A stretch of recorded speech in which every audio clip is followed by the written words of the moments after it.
Il y a même du sang des fois, il y a eu plusieurs dates où on a eu des mecs qui sont venus nous voir au Merch avec la gueule en sang en disant « Ah, c'était génial !» Salut, moi c'est Alterba, mon prénom c'est Jules. Je viens de Toulouse, je suis beatmaker, rappeur à mesure perdue, quepon un peu quand je... Voilà, tu comprends ça. Et je vous présente mon acolyte Hugo, a.k.a. Senbei. Senbei l'italien. Hugo Fernandez. Ah oui, Sanchez, pardon. Donc moi c'est Senbei, donc la moitié du projet Rogue Monster. Je m'appelle Hugo pour les intimes. Ou Hugues. Ou Senbei l'abeille.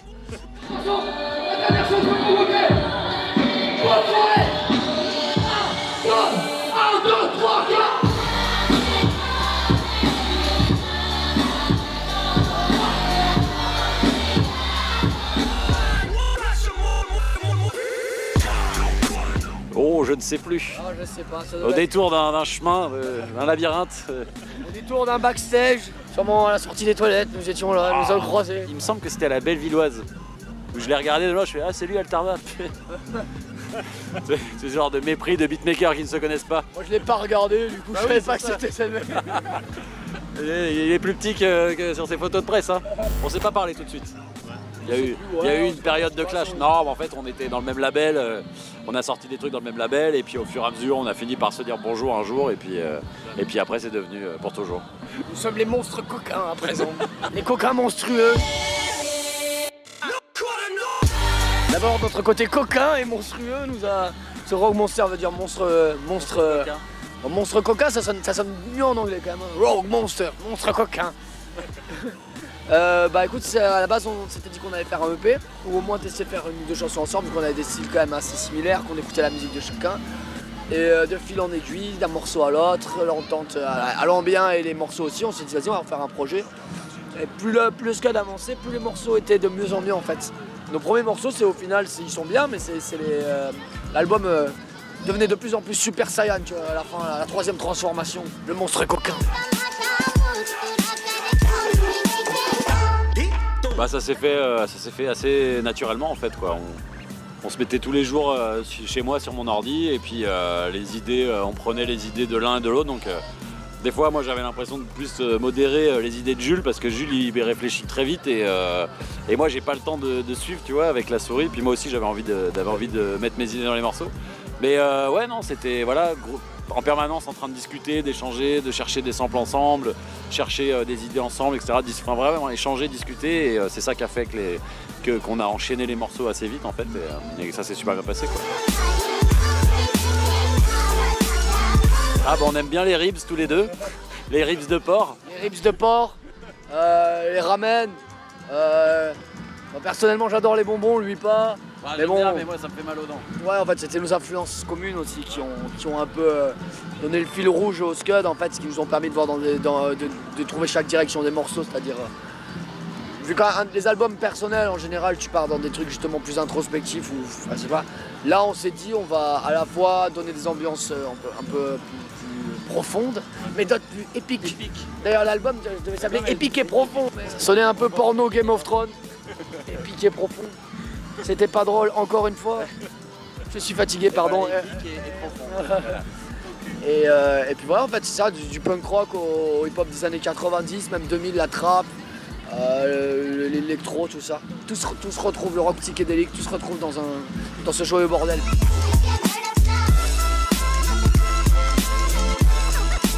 Écoute, là, on fait des dates, donc on est content. Les dates se passent super bien. On en a eu plusieurs des complètes. Alors que c'est vrai qu'on a eu un peu des couilles au niveau des clips, tout ça, et que en fait, tout sortira à la rentrée. Et normalement, un projet, tu sors quand même des clips pour accompagner. Là, on a mal géré notre truc sur certains trucs, mais à la rentrée, je pense qu'on aura en plus une salve de clips qui viendront sublimer cet album et cet effort commun. Ouais, puis là, on était à Solidays hier, donc c'est cool, tu vois, d'enchaîner Solidays et le Free ce soir. Pour nous, c'est un putain de week-end, quoi. Ouais, on peut pas rêver mieux quand tu sors un album 6 mois avant d'enchaîner des dates comme ça, quoi. Non, ça change pas parce que moi avant je tournais avec Smokey Joe and the Kid comme un porc pendant 5-6 ans, j'ai fait que ça. On a joué ici d'ailleurs il y a 2 ans il me semble. Donc pour moi c'est un peu la continuité de mon train-train en fait. Quoi. On est intermittent, on enchaîne les dates depuis toujours donc ça change pas grand chose au final. Mais bon là c'est cool parce qu'on fait beaucoup de dates différentes mais je me répète, mais tu vois, on vient juste de sortir notre album, le projet n'existe pas vraiment, c'est un truc un peu hybride, et on a la chance de faire des grosses scènes comme ici, tu vois, donc pour nous c'est déjà, enfin, c'est un aboutissement personnel, tu vois, et c'est cool, sur un petit album comme ça, c'est bien. Pareil pour moi, c'est une joie d'être en tournée ensemble, et voilà, c'est une joie d'être ici, dans ce cadre idyllique, avec ce beau lac et ces pins. Oui, m'entend. Ah, attends, tu viens de faire une blague là, non? Dis-moi. Attends, elle va pas passer inaperçue. Qu'est-ce que c'était? J'ai dit oui, m'entendre. Ah oui, d'accord. Voilà. Pas de raison qu'il n'y ait que moi.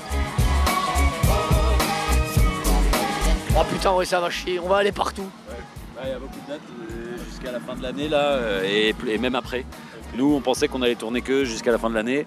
Et là, ils continuent à nous mettre des dates après. On va faire un énorme truc le 31 décembre. Bon, donc, du coup, pour nous, on va déborder encore après sur janvier-février. On va voir en fait. Dès le départ, on s'était pas vraiment donné de deadline. On s'était dit qu'à un moment donné, nous, on allait sortir des trucs. Moi, je suis censé sortir un album avec mon groupe, avec Smokey Joe. Donc on est dessus là, mais ça prend un peu de temps. Donc on s'est dit que ça allait forcément reprendre et stopper notre projet. Mais tant que ça tourne, pourquoi ne pas continuer, tu vois.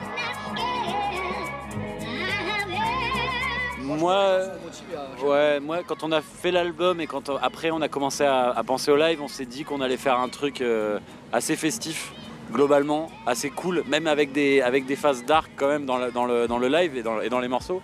Mais quand même, globalement, quelque chose d'assez joyeux, en fait, où les gens allaient réussir à venir danser, pogoter, slammer sur... majoritairement du hip-hop abstract en fait, mais l'idée c'était c'est de faire un truc qui avait la patate. On s'est dit si on doit jouer 1 heure, il faut que pendant 1 heure ça envoie du pâté, que les gens ils soient contents de venir nous voir aussi nous, qu'ils soient contents d'entendre l'album qu'on a sorti, qu'on arrive à défendre cet album.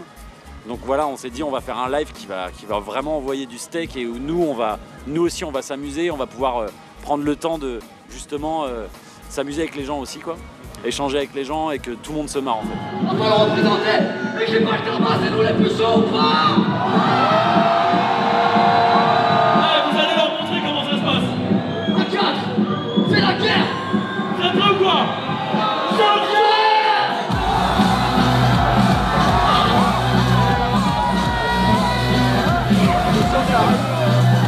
Donc l'idée c'était techniquement de faire un truc assez fort et intense et aussi léger pour nous, que ce soit pas qu'on n'ait pas la gueule dans les machines et que ce soit assez vivant. D'ailleurs on a des instruments sur scène quoi, il y a une guitare sur scène, il y a des percus, il y a des éléments de drum, il y a un thérémine, il y a plein de trucs. Donc voilà, et nous du coup on bouge pas mal sur scène. Donc l'idée c'était vraiment de faire un truc vraiment vivant quoi, de faire d'une musique un peu morte quelque chose de assez vivant en fait, quoi, pour que les gens se marrent. Et les gens réagissent très très bien, ouais. Il y a même du sang des fois, il y a eu plusieurs dates où on a eu des mecs qui sont venus nous voir au Merch avec la gueule en sang en disant ah c'était génial.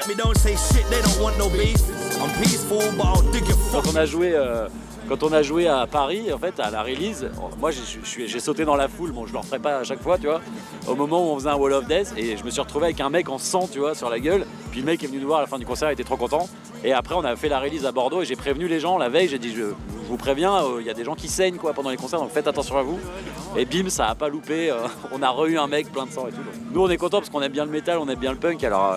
c'est cool pour nous, c'est un peu une satisfaction, tu vois, de se dire que les gens arrivent à se défouler jusque là, tu vois, pendant ce qu'on fait. Alors écoute, le but c'est de faire à fond dans ce projet, de finir la tournée, mais sinon chacun a des projets à côté. Hein. Moi je prépare un album avec un rappeur qui s'appelle Swiftgad, avec le rappeur Swiftgad. Voilà, au Sparta, moi je fais les prods et lui il rappe, l'album est pratiquement fini. J'ai un autre projet, un album solo sur le feu. C'est Smokey Joe, toi, tu peux... Ouais, on a des trucs chacun de notre côté, mais on sait pas. Non, on va sûrement faire un album ensemble. Ça marche bien, les gens ils aiment bien, on a plein de dates, on a des belles dates, donc ça serait con de pas le faire. Donc on va voir, c'est pas encore officiel, tu vois, mais ça ne saurait tarder. Okay. On était censé commencer au mois de juin, mais on se laisse, voilà, on se met pas de pression.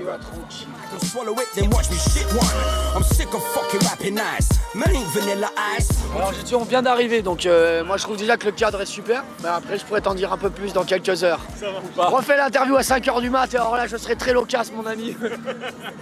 Moi j'ai déjà venu donc il y a 2 ou 3 ans avec Smokey Joe et on avait joué sur la petite scène. Donc là, de venir ici et de jouer sur la grosse scène ce soir, je suis content. J'ai l'impression d'avoir pareil upgradé, tu vois. Et en plus, elle est vraiment fat la scène, donc là, on va être comme des cons dessus, comme ça. On va essayer d'écarter les instruments pour courir un peu plus, tu vois. Mais non, on a super hâte de jouer, ça va être énorme, ça va être hyper cool.